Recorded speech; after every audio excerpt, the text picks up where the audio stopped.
Sharks have been on this planet for 400 million years, inhabiting our oceans even before the existence of trees. Humans have been targeting and wiping out about 100 million sharks per year. But we can't protect what we don't understand. And apparently, there is hope through shark ecotourism. And what is that tour about? Throwing fish blood into the ocean and then jumping in. Might sound scary, but what we should actually fear is an ocean without sharks.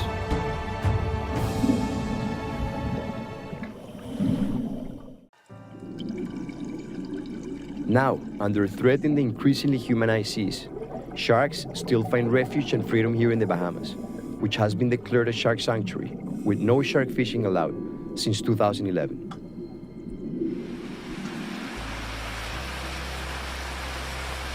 So ladies, I'm about to free dive with sharks. What do I need to know to be safe? So you free dive before, yeah, which is a good start. But free diving with sharks is a little bit different. You're always going to have the safety in the water, which is the most important part. We have tiger sharks, we have lemon sharks, as you can see. We have reef sharks. So we have a lot of different species, and the different species of sharks react slightly differently to people being in the water. So you're going to be amazed at how comfortable they are having us in the water. We have 2 tiger sharks down here right now, which is pretty cool. So you always want to make sure you know where they are. Yeah. Follow the sharks down, figure out what pattern she's on, and just go and have some fun, man. It's so rad. All right. Let's go. Let's go. Ready?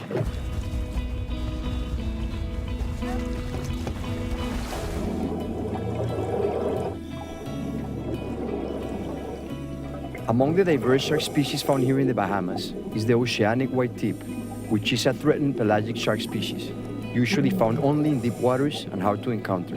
But here, tourists can swim with them.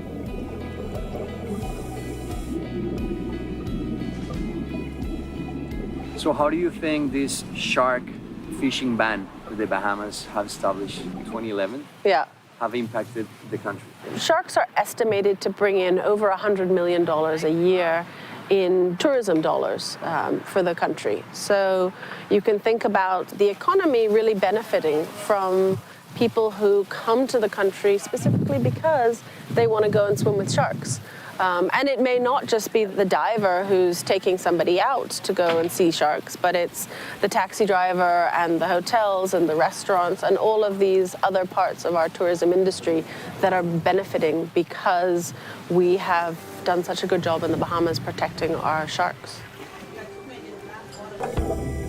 Here, sharks are local heroes and form the backbone of Bahamas' tourism economy, bringing in more than $100 million per year in revenue from people like me who come to experience these face-to-face encounters with the ocean's top predators. How did the Bahamas decide to make the country a shark sanctuary? We recognize the importance of our marine environment. We had to ensure that the environment itself was maintained. And this, is a whole ecosystem. And, as the people say, the shark being the top of our food chain, it really helps to maintain the integrity of our environment. And if the shark disappears, then there's an imbalance. And of course, in any system, if there's an imbalance, destruction follows. To achieve this historic milestone, NGOs and government officials realized that we can't protect what we don't understand. So their first step was focusing on dispelling shark fear and gaining the hearts and minds of local Bahamians. I mean, in order to pass legislation to protect the environment, you need the support of the public, of the locals of Bahamas. How are you working to get them involved into conservation?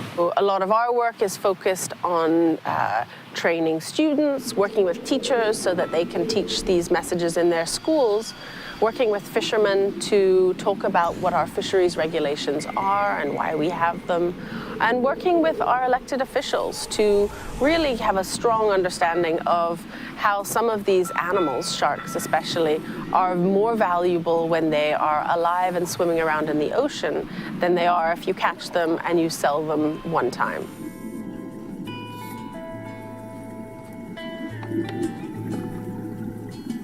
Stewart Cove, here in the Bahamas, is one of the largest shark diving operators in the world, taking thousands of tourists on shark diving expeditions each year. But unlike many diving operations worldwide, Stewart Cove also works hand in hand with local Bahamians such as fisherman Philip Seymour on shark education and conservation. Going out fishing as a kid, you used to go with your grandfather on a little dingy boat like this. Like on Saturdays, no school. So from a kid, I never really understood it. I always look at sharks as like big predators, you know, or the water and they're dangerous. So with me doing that, I tried to overcome my fear being around them. And I went down the Stewart Cove, did a shark course with them. And after that, I came a bit more confident and then I understand it more. So now I look at sharks different and I understand their importance to the ocean and their well-being to the ocean. And my whole life, I was brought up thinking sharks were bad. You know, you go in the water, my mother would say, don't go too far, the sharks will get you. I used to catch them and kill them, not purposely, but I mean, sometimes we'd catch them for fun. I remember once we caught a big tiger shark and we pulled it up on a hoist at a dock, and the press came by and took pictures, hero pictures of us with this shark. Ridiculous now, looking back on it. With a constant flow of tourists coming in each year to encounter sharks, diving operators and locals adhere to strict shark tourism regulations. Do you think it's dangerous for tourists to dive with sharks here? Oh no, I don't think it's dangerous at all. As long as you follow all the rules, all right, you stay in the jurisdictions, doing everything that the guide says to do, or he don't say to do, you don't do it, it should be fine, you know. Is there any con about a shark feeding operation? I don't know of any con. The only thing I could possibly say is if we had a rogue operator take someone out there and do something silly and not follow protocols. We have an association, the Bahamas Diving Association. All the members follow the same protocols when feeding sharks or interacting with sharks. This operation has been here for 40 years. Yeah, nearly 40 years. No accidents, no incidents, nothing? No accidents. So you can say it's pretty safe if you do it. It's very safe, yeah. Way. And we've had United Nations, we have people from all over the world come to see the model of what Stewart has created here, and then they're going back to try and replicate it in their own countries. Still, Bahamians are worried that the very sharks they are protecting will be targeted in neighboring islands. So their focus is to spread their shark tourism model worldwide, starting with the Caribbean. I believe many of the countries share the same sharks. So if we protect sharks in the Bahamas, when they go down to Cuba, they get fished. And so the Cuban government now is working to come up with a policy.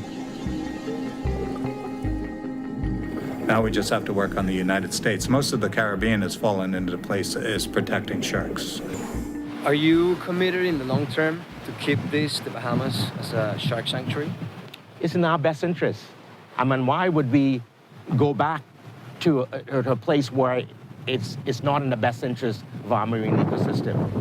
People now, as a result of what we have done in the Bahamas, a number of other destinations are now wising up and are actually putting in place this whole shark conservation because they see it in their best interest. Like Bahamas, other nations worldwide have already committed to declaring their waters as shark sanctuaries.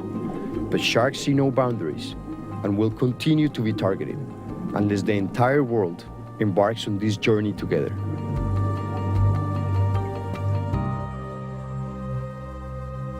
Next, on shark tourism.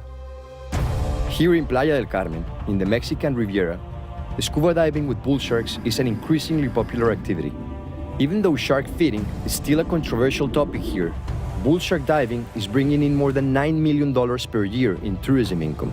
But only a few miles away, fishermen still depend on shark fishing for a living.